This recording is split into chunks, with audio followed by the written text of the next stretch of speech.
وہ ماہرین کہتے ہیں 21 دن تک جو کام کنٹینیو کیا جاتا ہے اس کی عادت پڑ جاتی ہے. ابھی ایک صاحب آئے میرے پاس، بڑے بھاری بھرکم سے تھے ماشاءاللہ، تو ان کی خوراک بہت تھی. مجھے کہہ رہے ہیں مجھ سے کھانا نہیں چھوڑا جاتا، میں پتلا ہونا چاہیے. جاپانیوں کو دیکھ کے تو شرمندہ ہوتے ہوں گے نا، کتنے باریک باریک کیسے بھاگ رہے ہوتے ہیں نا یہ جیپنیز. اگر یہ بھی اس طرح ہمارے ہوتے تو کیسے چل سکتے، یہ ترقی کرتے؟ یہ جو پل انہوں نے 2 سال میں بنائے 18 سال میں بھی نہیں بنتا. مزدور کو بلاتے وہ کہہ رہے آ رہا ہوں، اس سے اٹھا ہی نہیں جاتا. پہلے ایک کرین اس کو اٹھانے کے لیے جاتی، پھر ایک دوسری کرین پل کو اٹھاتی. تو پتلا دبلا جو ہوگا نا، جو پتلے سے میری مراد ہے جو فیٹ کم ہو. باقی بائی نیچر نیچرلی بعض لوگ کا جسم بھاری ہوتا ہے، وہ تو قدرت کی طرف سے. ہم نے بڑے بڑے علماء دیکھے ہیں بہت کم کھاتے ہیں لیکن جسم بھاری ہے ان کا، وہ پھر بھی پھرتیلے ہوتے ہیں. ایک ہے کہ زیادہ کھانا، یہ اسلام میں پسندیدہ نہیں ہے بالکل بھی. تو مجھے کہنے لگے کہ بھائی میں چاہتا ہوں کہ کیسے میں پتلا ہو جاؤں. میں نے کہا آپ خوراک کھانا پینا چھوڑ دیں. انہوں نے کہا یہ نہیں چھوٹے گا، یہ نہیں ہو سکتا. تو میں نے ان سے کہا آپ 3 دن روزہ رکھیں، خوراک پہ کنٹرول کریں.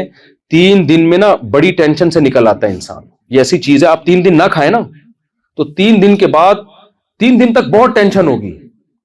3 دن کے بعد وہ ٹینشن آپ کی 50% بلکہ 75% کم ہو جائے گی. سمجھ رہے ہو کہ نہیں سمجھ رہے؟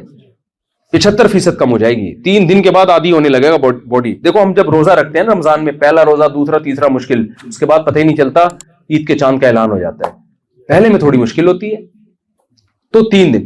پھر میں نے کہا جب 21 دن آپ خوراک پہ کنٹرول کرو گے، روٹی چاول اور یہ آلو چھوڑ دو گے. ہر ایک کے لیے چھوڑنے کا حکم نہیں ہے روٹی چاول، جو کیونکہ لوگ کہتے ہیں آپ تو گندم کے بڑے فضائل بتاتے ہو، جو گول ہو چکے ہیں ان کی بات کر رہا ہوں میں.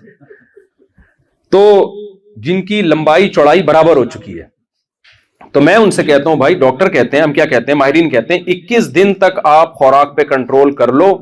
3 دن میں تو بڑی ٹینشن ختم ہو جائے گی. 21 دن کے بعد یہ ہوگا کہ آپ یوز ٹو ہو جاؤ گے. پھر آپ سے کھایا ہی نہیں پھوڑا ہی نہیں جائے گا آپ سے، جیسے پھوڑ رہے ہو نا. پھر آپ کو لگے گا یار میں، یعنی عادت ہو جائے گی آپ. اور 40 دن تو انف ہے، اینڈ ہے.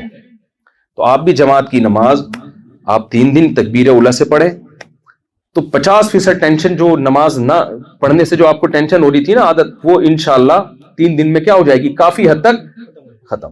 اور پھر 21 دن پابندی اور 40 دن پابندی کر لی نا تکبیر اولیٰ کی، زندگی بھر انشاءاللہ آپ کو نماز کی عادت. اور اس کے لیے آسان طریقہ ہے، تبلیغ میں نکل لو، یہاں سہ روزے کی جماعت لگا لو یار. 3 دن تکبیر اولیٰ سے کتنا آسان ہو جائے گا.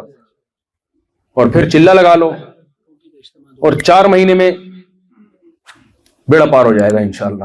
ٹھیک ہے نا. بہت تو کچھ کرنا پڑے گا میرے بھائی. جس ماحول میں انسان گمراہ ہوتا ہے اسی ماحول میں انسان سدھرتا نہیں ہے. سدھرنے کے لیے انوائرمنٹ اور ماحول تھوڑا سا چینج کرنا پڑتا ہے.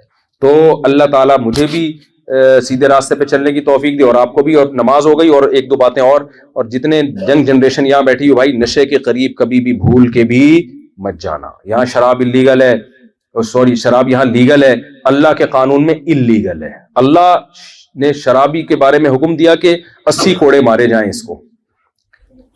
گورنمنٹ کا کام ہے، آپ خود نہ کسی کو پیٹنا شروع کر دیں. تو آج کل تو اسلامی حکومتوں میں کوڑے نہیں لگ رہے، تو یہاں آپ کہاں سے توقع رکھیں گے؟ تو آپ بس اللہ کا خوف ہی آپ کو بچا سکتا ہے. اللہ کو بہت سخت نفرت ہے شراب پینے سے، تو اپنے آپ کو ان ایکٹیویٹیز سے بچاؤ.